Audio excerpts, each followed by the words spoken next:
The rain fell in sheets that evening, drumming against the windows like 1,000 tiny hammers. Julie sat on the worn sofa, staring blankly at the muted television, but the images flickering across the screen barely registered. The echo of screeching tires, the crunch of metal, the lifeless form of her mother flashing through her mind. It had been over a year since that night, yet the memory still clawed at her like a living thing.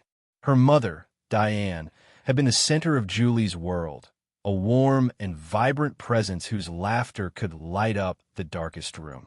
And then, in one cruel instant, she was gone. Julie's father, Larry, had survived the same accident, but only just. The doctors had said his injuries were severe, leaving him permanently bound to a wheelchair, his once strong body betrayed by the crash. But even with his body broken, Larry's spirit remained unyielding. From the hospital bed to the rehabilitation sessions, he had always smiled, always encouraged her to keep living, to keep dreaming, to keep herself whole. "You have to live, Jules," he said one rainy afternoon, his voice warm but firm. "Mom would have wanted that. You can't let this break you. You're stronger than you think." Julie nodded, swallowing back the lump in her throat. She knew he was right, but grief was a stubborn companion. Nights were the hardest, when the silence of the house pressed down, and she could almost hear her mother's voice calling from another room, just out of reach. She clutched the blanket around her shoulders, wishing for a miracle that would never come. Yet life, inexorably, moved forward. She graduated high school, college looming like a vast unknown. That first step into the larger world was terrifying. She left behind the familiar walls of her childhood home, the smell of her mother's perfume still lingering in the hallway, the echo of her father's cautious but hopeful encouragement in her ears. It was at college that she met Paul, not in a lecture hall or library, though those were the usual places people met, but in the college coffee shop where she had gone to escape a rainy afternoon, much like tonight. Paul, with his easy smile and rough hands, he was a truck driver back home, taking a night class to finish a business certification, had a way of looking at her that made her feel safe. Seen. Understood. He hadn't flinched when she told him about her father's condition or the tragedy that had shaped her life. Instead, he had listened, asked questions, and, most importantly, had treated Larry as more than a burden. When Larry came to visit her one weekend, Paul had wheeled him into their small apartment, carefully making sure the space was accessible, offering him tea with a warmth that made Julie's chest ache with relief. "You two are like family already," Larry had whispered, a rare softness in his gaze. "I like him, Jules. I really like him." Their relationship blossomed naturally. Dates were punctuated by laughter and shared struggles, by quiet evenings helping each other with studies or small projects. It wasn't the kind of love that sparked instantly with fireworks and dramatic gestures. It was steadier, slower, like a river carving its path through stone, but no less profound. When Paul proposed, it wasn't a grand public spectacle. He knelt in the kitchen, hands calloused from work, eyes filled with earnestness, and simply asked her to spend her life with him. Julie, tears spilling down her face, said yes. The wedding was modest, attended by friends and the few family members who mattered, with Larry beaming proudly in the front row, his wheelchair carefully positioned so he could see every moment. But even as joy filled their days, shadows lingered. Paul's mother, Maria, and sister, Olivia, had never truly accepted Julie. Their disapproval was subtle at first. A sharp glance here, a whispered comment there. But it cut through Julie like a cold wind. "He deserves someone who can take care of him," Maria had said once, her voice sweet but venomous, when Julie had helped Larry adjust his chair. Olivia had rolled her eyes so conspicuously that Julie had felt her cheeks burn with shame. Paul, however, never wavered. "They don't get to decide who I love," he would say, his hand firm around hers. "We'll make our own family." And they did. Life settled into a rhythm of work, caregiving, and shared routines. They found a townhouse that suited Larry's needs, wider doorways for his wheelchair, a ramp at the entrance, and a ground-floor bedroom, so he wouldn't have to navigate stairs. It was a home filled with small comforts. The smell of Julie's cooking, Paul's laughter echoing through the rooms, Larry's soft humming as he read the newspaper. But even in this sanctuary, conflict waited. The housewarming party, Julie had wanted something small, just friends and family, had quickly become a battlefield. Maria and Olivia arrived with smiles that didn't reach their eyes, with subtle jabs that pierced deeper than any blunt insult. Maria's words, cold and deliberate, still haunted Julie. "You really think you should live here? With all this responsibility? Maybe it's time he's somewhere he can be properly cared for." Julie's hands tightened on the edge of her apron. "Larry is my father. He's staying here. He's my family." Paul stood beside her, his presence a shield against the venom in their eyes. "She's right. This is our home, and my father's home." End of discussion. Even then, Julie had known the tension wasn't over. She could see in the way Maria's lips pressed into a thin line, the way Olivia's gaze lingered like a warning. And then the unthinkable happened. Paul died suddenly, the kind of accident that stole the air from your lungs and left nothing but a hollow ache in your chest. The phone call came late at night. Julie had been folding laundry, humming softly to herself, when the world shifted and the words, "Paul's gone," became her entire universe. Grief hit her like a wave. Her knees buckled, her hands shaking, and the tears came without mercy. Larry held her, whispering what little comfort he could.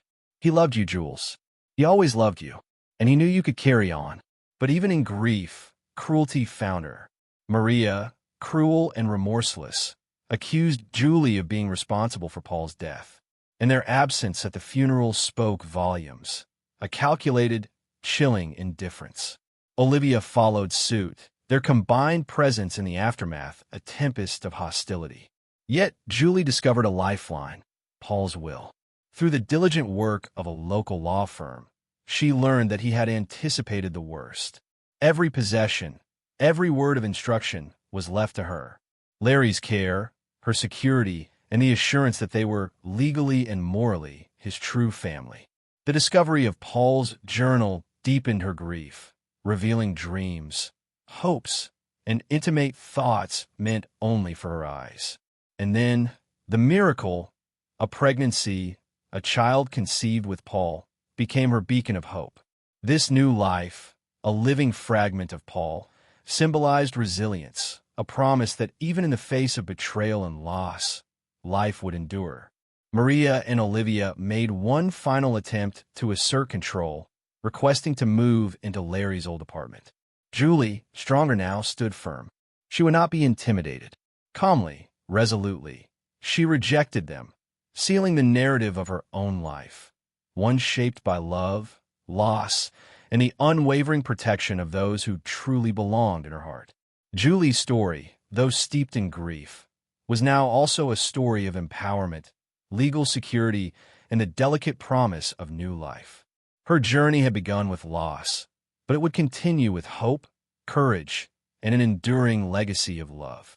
The morning after Paul's funeral, the house felt impossibly quiet, the kind of silence that presses against your ears and seeps into your bones. Julie wandered from room to room, barely aware of where she was stepping. Larry was in the living room, sitting in his wheelchair by the window, staring out at the pale October sky. He hadn't spoken much since the funeral, his usual hum of optimism dampened by grief. Julie approached him slowly, unsure if he wanted company. She stopped beside him and placed her hand on his shoulder. "Dad." He turned toward her, his eyes shadowed but soft. "I know, Jules. I know it's hard. It's unbearable," she whispered, tears slipping down her cheeks. "I can't believe he's gone." Larry reached out, gripping her hand with surprising strength. "I know, but we have each other, and we'll keep going. Paul wouldn't want us to crumble." Julie nodded, though the ache in her chest refused to fade. She thought of Paul, his laughter, his unwavering support, the way he had gently teased her about folding laundry like a perfectionist ninja. Those memories cut sharply now, reminders of everything she had lost and everything she had to protect. Later that day, the tension she had feared manifested. The doorbell rang, and Julie's stomach sank before she even opened it. There, standing on her porch with practiced smiles that didn't reach their eyes, were Maria and Olivia. We just want to check in, Maria began, her voice syrupy, carrying that unmistakable undertone of judgment. Make sure everything is okay. Julie's hand tightened around the doorknob. Everything's fine, thank you.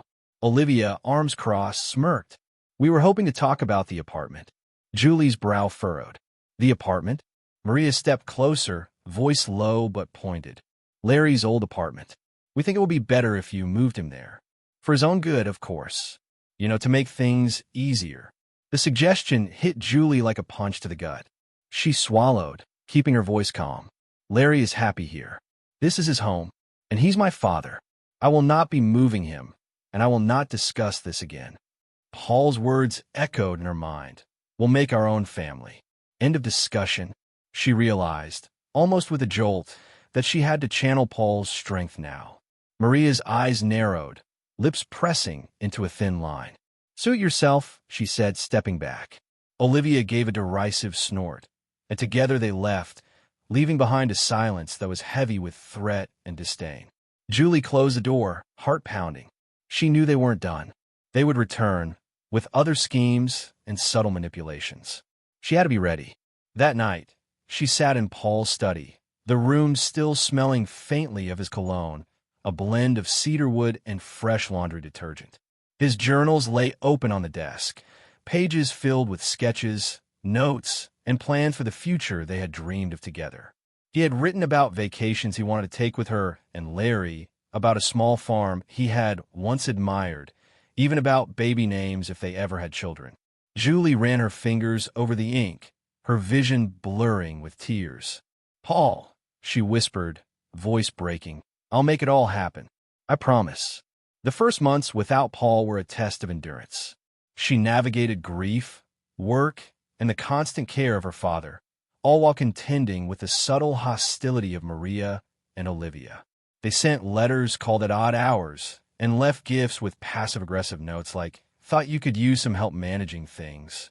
But Julie refused to answer, her resolve hardening with each interaction. One evening, after a long day of meetings and arranging bills, Julie found Larry asleep in his wheelchair, blanket tucked around his knees. She watched him, listening to the gentle rhythm of his breathing, feeling the weight of responsibility settle on her shoulders. And then, unexpectedly, a warm glow of hope emerged. Her hand rested on his arm, and she whispered, We're going to be okay, Dad. I promise you that. It was during this period, one quiet Sunday afternoon, that Julie first felt the flutter of life inside her. She hadn't known what to expect when she took the test. Fear, uncertainty, grief. But when the result confirmed she was pregnant, a new kind of hope surged through her. She pressed her hand to her stomach, imagining Paul's face, imagining the tiny life they had created together. Larry, upon hearing the news, smiled through tears. Paul would have been over the moon, he said softly. This is our miracle, Jules. As her pregnancy progressed, so did the subtle battle with Maria and Olivia. They had tried sending letters congratulating her, but with a patronizing tone that implied she was unfit to raise a child. Julie ignored them. She would not let their toxicity penetrate her bubble of hope. Then came the day they showed up at her townhouse unannounced, brazen in their audacity. Olivia rang the doorbell, a smug expression on her face. We just wanted to discuss living arrangements, Olivia said, voice dripping with feigned concern. Julie opened the door fully this time, placing herself squarely in front of it. No, I told you before, I will not discuss it. Leave. Maria, stepping forward, tried a different approach. Julie, think about it.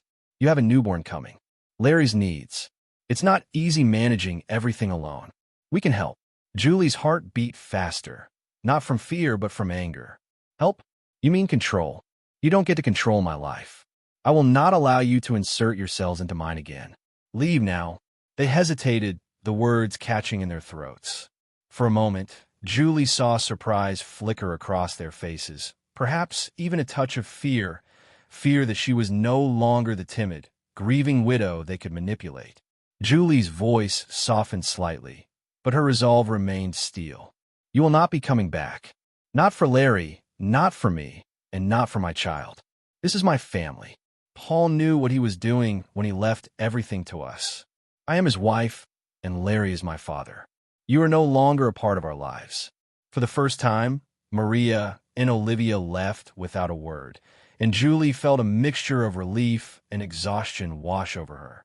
She leaned against the door, feeling the weight of everything: grief, responsibility, hope, and the burgeoning life inside her. Over the next few months, Julie focused on building a sanctuary for her growing family. She painted the nursery a soft pastel, filled it with toys and books, and even started a small garden on the patio for Larry to enjoy. Larry, for his part, was a steadfast presence, always encouraging her to rest, eat well, and take care of herself. He had grown frilier since the accident, but his spirit, indomitable and tender, was a constant source of comfort. And then, one rainy afternoon, a letter arrived from the law firm that had handled Paul's estate. Julie opened it cautiously, expecting perhaps another attempt from Maria and Olivia. Instead, it was a note clarifying Paul's instructions. All financial assets and property were securely in Julie's name, with explicit instructions that Larry's care must be prioritized. Every ambiguity had been anticipated, every loophole closed. Julie sat back, a mixture of relief and quiet triumph washing over her. Paul had protected them. He had foreseen the storm and ensured they would weather it together. She pressed a hand to her stomach and whispered, "We're safe, baby. Paul's watching over us." Despite the ongoing challenges of pregnancy, Julie found solace in her routine. She attended prenatal appointments with Larry by her side, navigated work with a quiet determination, and filled the home with small joys: baking, music, and evenings of shared stories about Paul. She could almost hear him in the laughter that echoed through the rooms, feel his hand guiding hers as she planned for the future. By the time winter rolled in, Julie's belly had grown round, a living testament to love and resilience. Larry had grown more protective than ever, fussing over every detail of the nursery, ensuring everything was perfect. And Julie, though exhausted at times, felt a quiet pride in how far she had come. From a grieving daughter to a widow, facing an uncertain future, and now a mother-to-be, determined to honor the legacy of the man she loved. Winter had settled fully over the town, painting rooftops with frost and filling the air with the crisp scent of pine and smoke from nearby chimneys. Julie's belly was heavy now, and the once daunting routines of work, caregiving, and preparing for the baby were punctuated with moments of quiet awe. Every tiny kick reminded her that life, even in the wake of loss, could be beautiful and relentless. Larry, ever vigilant, had grown unusually doting. He fussed over blankets, pillows, and even the positioning of Julie's feet when she sat in her favorite armchair. "You need to rest, Jules," he would insist, his voice firm yet tender. "You can't do this alone, and I'm not letting you try." Julie smiled at him, a small warmth in her chest despite the lingering shadows of grief. "I'm okay, Dad. You've taught me to be strong, remember?" "I taught you to survive," he corrected gently. "Being strong is about more than surviving. It's about protecting what matters, no matter the cost." She thought of Paul's words and his unwavering presence in her life, even in absence. He had always wanted them to have a safe, happy family. Now, more than ever, she was determined to honor that vision. The night she went into labor was quiet, the kind of stillness that makes every sound inside a house feel amplified. Julie had been dozing on the couch when the first sharp contraction jolted her awake. Heart racing, she gently shook Larry awake. "Dad, it's time," she whispered, voice trembling but resolute. Larry's eyes widened in alarm, but his hands moved confidently, trained through months of preparation. "Let's get you ready. You're not alone."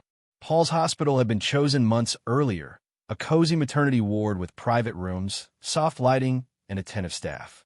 Julie arrived, adrenaline surging through her veins, every sense heightened. The sterile scent of antiseptic mixed with the faint floral aroma of the hospital's lobby, the rhythmic beeping of monitors, the hushed conversations of nurses. Labor was long and exhausting, each contraction a reminder of both pain and strength. Larry stayed by her side, offering iced chips, words of encouragement, and a steady hand to squeeze when the intensity became unbearable.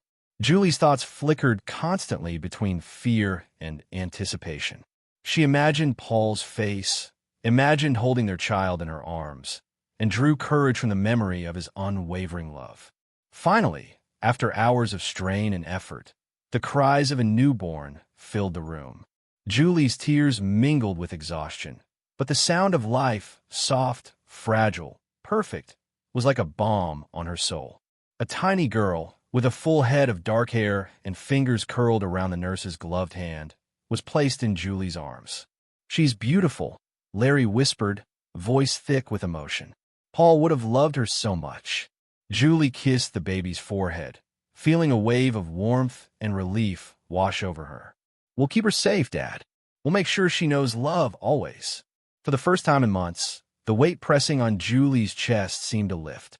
Here was hope, tangible and breathing, a promise that life could go on, and that Paul's legacy lived within their daughter. But peace, she knew, would never be complete as long as Maria and Olivia lingered in the shadows, scheming and plotting. No sooner had Julie returned home, baby swaddled safely in her arms, than the doorbell rang. Her heart sank, but she steadied herself. Opening the door, she found Maria and Olivia standing there, smiles tight and calculating. "We thought we'd finally meet our granddaughter," Maria said, her voice syrupy with false sweetness. Julie's grip on the baby tightened instinctively. "You are not welcome here," she said, voice firm. "Leave now." Olivia's eyes narrowed. "Come on, Julie. Paul's gone. You can't keep us away forever. We just want to help." Julie's jaw tightened. "Help? You mean interfere? You're not part of our family. Not mine, not Larry's, not my daughter's. Leave, and do not come back." Maria's lips pressed into a thin line. For a moment, Julie thought they might try to push their way in, but then Maria's expression flickered with something unguarded. Fear? Frustration? Before they both stepped back and left. Julie closed the door with a sense of finality, her pulse pounding in triumph and anger. "I'll protect you," she whispered. "I promise, baby. You will never know the cruelty of those people who think they can dictate our lives. This is your home, our home." The following months passed in a blur of feedings, sleepless nights, and the growing bond between mother, daughter, and father. Larry's presence was steady and comforting, and Julie felt a profound sense of pride in how they had built this life together, even amid loss. She also grew more assertive, her encounters with Maria and Olivia having hardened her resolve. When Maria attempted to contact the law firm, trying to question Paul's will, Julie's attorney calmly shut them down, reminding them that Paul had anticipated their hostility and left all assets explicitly to Julie, with detailed instructions for Larry's care. Julie felt a quiet satisfaction.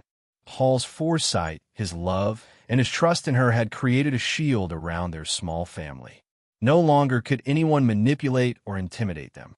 She had grown stronger, more confident, capable of facing the world without fear.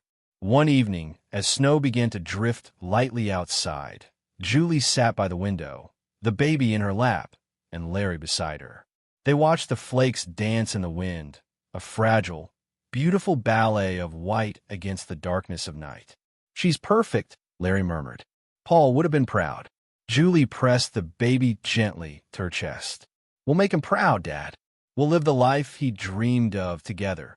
For the first time in what felt like forever, Julie allowed herself to believe that they could, no matter the obstacles, no matter the lingering shadows of grief, find peace, joy, and resilience in the life they had built. But the world outside their walls remained unpredictable, and Julie knew that strength and vigilance would continue to be necessary. Yet, holding her daughter close and feeling Larry's reassuring presence, she understood that they could face anything together. The birth of her daughter, the final confrontation with Maria and Olivia, and the reassurance of Paul's legal protections marked a turning point in Julie's life. She was no longer just a grieving widow or a dutiful daughter. She was a mother, a protector, and a force of unwavering resolve. In those quiet nights, the future felt possible, full of hope and alive with the promise of love, laughter, and resilience. Julie's journey had been marked by tragedy, betrayal, and hardship, but it was also defined by courage, empowerment, and the unbreakable bonds of family. Spring arrived slowly that year, painting the neighborhood in shades of green and gold. Julie's townhouse felt alive in a way it hadn't in years. The nursery, once a quiet symbol of hope, now resonated with the soft coos and gurgles of her daughter. She had named her Emily, after Paul's grandmother, whose kindness and warmth he had often spoken about.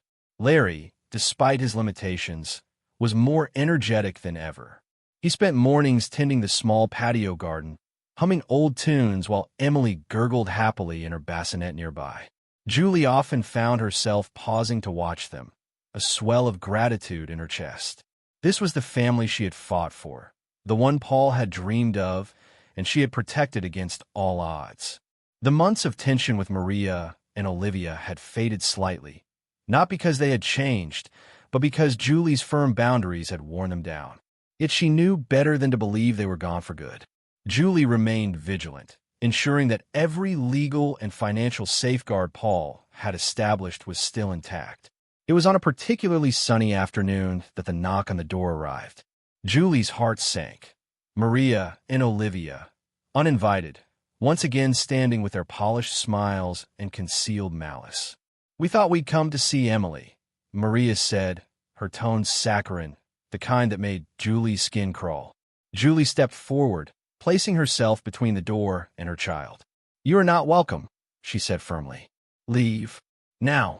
Olivia tilted her head, her smirk a sharpened blade. "Come on, Julie. Don't you think Emily deserves to know her family?" Julie's jaw tightened. The only family she needs is the one that loves and protects her. That's me and her grandfather. That's it. Maria's eyes flashed with anger, but she seemed to sense that Julie's resolve was unshakable. Without another word, she and Olivia turned and left, their footsteps fading down the walkway. Julie closed the door, her hands trembling not from fear, but from the adrenaline and triumph of standing firm once again. Later that evening, Julie sat in the nursery, Emily nestled in her arms. The soft light of the setting sun filtered through the curtains, casting a golden glow across the room. Larry sat beside her, his wheelchair angled so he could see them both. "You've done well, Jules," he said, his voice quiet but filled with pride. "Paul will be so proud of you." Julie stroked Emily's tiny fingers, smiling softly. "We've come a long way, haven't we? From tragedy to this." Larry nodded. "And it's only the beginning. You've protected your family, stood up to the people who tried to hurt you, and you've created a safe home for Emily. That's something to be proud of." Julie leaned back, taking a deep breath. The weight she had carried for so long, the grief, the fear, the constant vigilance, felt lighter now. She had survived the darkest days and emerged stronger, more confident, and more capable than she had ever imagined. The following weeks were a whirlwind of baby milestones and quiet moments of joy. Emily learned to smile, to reach for Julie's face, to babble with a curiosity that made Julie's heart swell. Larry reveled in every achievement, capturing moments on his camera and storing them in albums that would later become cherished family treasures. Despite the peaceful routine, Julie remained wary of Maria and Olivia. Their absence did not erase their past attempts to manipulate and control her life. She maintained strict boundaries, carefully screening calls and letters, and reinforcing her legal protections. Every action she took was deliberate, a shield against the toxicity that had once threatened to infiltrate her home. Then came the day that tested her resolve in a new way. Maria had contacted a local community center, attempting to enroll Emily in a program under the pretense of being a concerned relative. Julie discovered the attempt through the center, and her anger flared. "This ends now," she whispered, pacing the living room. "No more attempts. No more lies. You will not touch my daughter." Larry nodded.